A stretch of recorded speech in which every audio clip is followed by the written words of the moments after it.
So I got one of these cutting boards from a thrift store, and this one's just like a rectangle shaped one. It had no design on it. You can get them at Dollar Tree or look at your local thrift store too.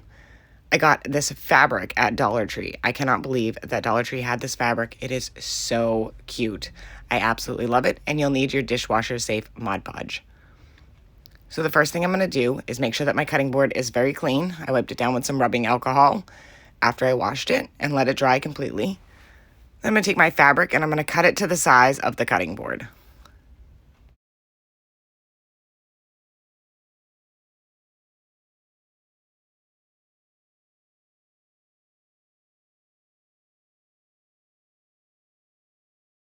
Once I have the fabric cut to size, I'm going to take my Mod Podge and put a thick coat all over the glass. And I'm doing this on the underneath side of the cutting board, so on the smooth side. The other side kind of has like a rough surface.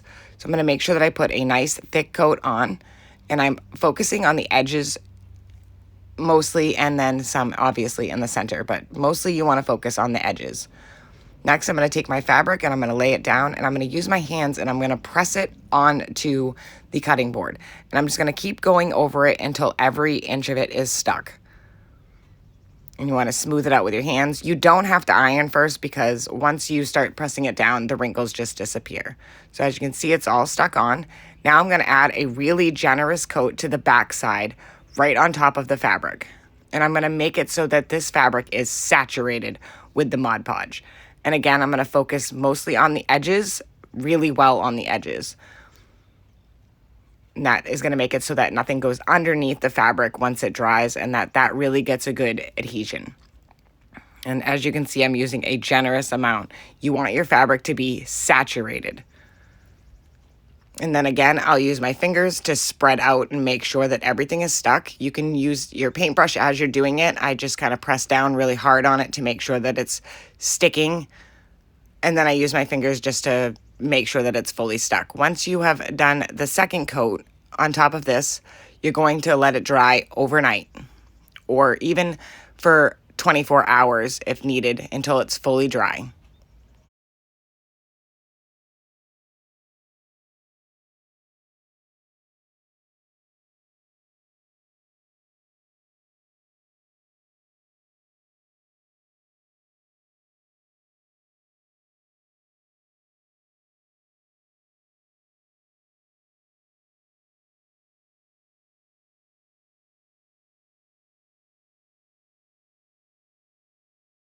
I let mine dry for 24 hours, and now it's time to trim off the edges. I'm just going to take a razor blade that I got at Dollar Tree, and I'm just going to cut along the edges. So I just run the razor blade across the glass to pull the excess fabric off. And your fabric should be really, really hard, because it's got so much Mod Podge on it that this will just come off, and this fabric is very, very stiff. So once I had those cut off with the razor blade, I'm going to take a sanding block from Dollar Tree, and I'm just going to go around and make sure that I get all of the edges, all the little excess strings that are hanging off, or any fabric that I may have missed. And this is just going to give it a smooth edge. Once I have this all sanded down, I'm going to take another coat of the Mod Podge, and I'm going to run another thick coat on, and I'm going to allow that to dry. Now this can be washed, but it takes 28 days to 30 days for the Mod Podge to cure. I'm not going to use this as a regular cutting board. I'm going to use it more as a decoration. So I don't have to wait the 28 days to wash it. I can just wipe down the top of it. But if you're going to use it as a cutting board, it's always a good idea to wait the 28 days before you fully submerge it in water. It says it's dishwasher safe, but I always recommend just hand washing. I've been making these for quite a few years, and I have given them as gifts, and nobody has ever had an issue with them.